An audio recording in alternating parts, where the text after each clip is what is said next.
I was 18 years old when I got married. I belonged to a very conservative family, a Baloch family, where good daughters never say no to their parents. My father wanted me to get married, and all I said was, if that makes you happy, I'll say yes. And of course, it was never a happy marriage. Just about after 2 years of getting married, about 9 years ago, I met a car accident. Somehow my husband fell asleep and the car fell in the ditch. He managed to jump out, saved himself. I'm happy for him. But I stayed inside the car and I sustained a lot of injuries. The list is a bit long. Radius ulna of my right arm were fractured. The wrist was fractured. Shoulder bone and collarbone were fractured. My whole rib cage got fractured. But that injury that changed me and my life completely was the spine injury. Many people came to rescue. They gave me CPR. They dragged me out of the car. And while they were dragging me out, I got the complete transection of my spinal cord. Those 2.5 months in the hospital were dreadful. I was at the verge of despair. One day, doctor came to me and he said, well, I heard that you wanted to be an artist, but you ended up being a housewife. I have a bad news for you. You won't be able to paint again. Next day, doctor came to me and said, your spine injury is so bad, you won't be able to walk again. I took a deep breath and I said, it's all right.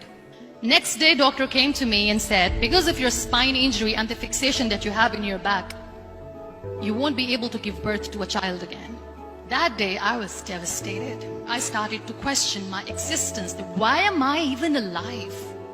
So what kept me going was, one day I asked my brothers, I know I have a deformed hand, but I'm tired of looking at these white walls in the hospital and wearing these white scrubs.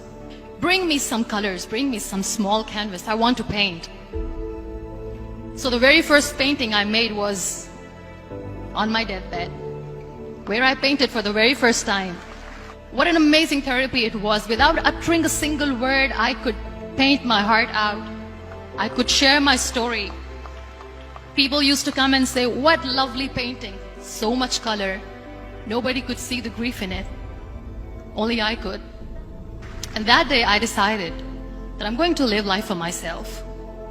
I am not going to be that perfect person for someone. I am just going to take this moment and I will make it perfect for myself. That I'm going to fight my fears. So I wrote down one by one all those fears. And I decided that I'm going to overcome these fears one at a time. You know what was my biggest fear? Divorce. But the day I decided that this is nothing but my fear, I liberated myself by setting him free. And I made myself emotionally so strong that the day I got the news that he's getting married, I sent him a text that I'm so happy for you and I wish you all the best. And he knows that I pray for him today. Number 2 was, I won't be able to be a mother again. And that was quite devastating for me. But then I realized there are so many children in the world, all they want is acceptance. So there is no point of crying, just go and adopt one. And that's what I did.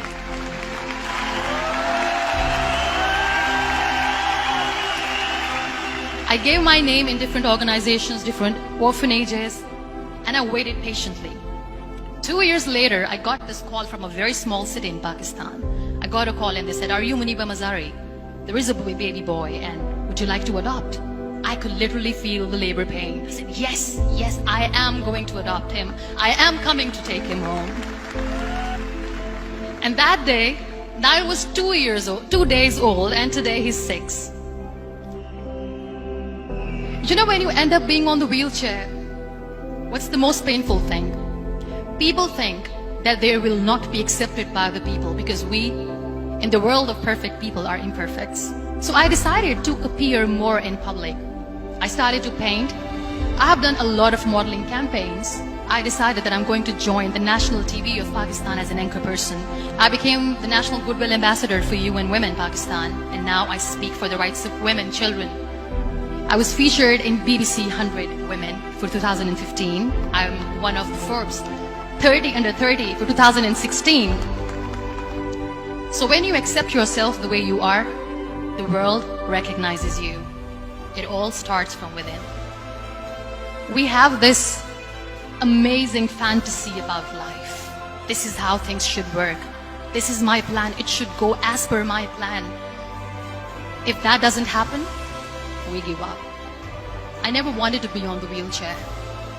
Never thought of being on the wheelchair.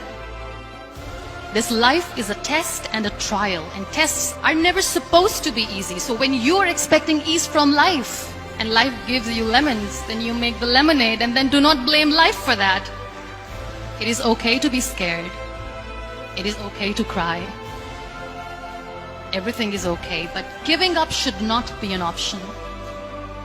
They always say that failure is not an option. Failure should be an option, because when you fail, you get up, and then you fail, and then you get up, and that keeps you going. Embrace each and every breath that you are taking. Celebrate your life. Live it.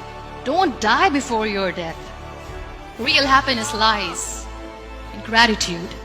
So be grateful, be alive, and live every moment.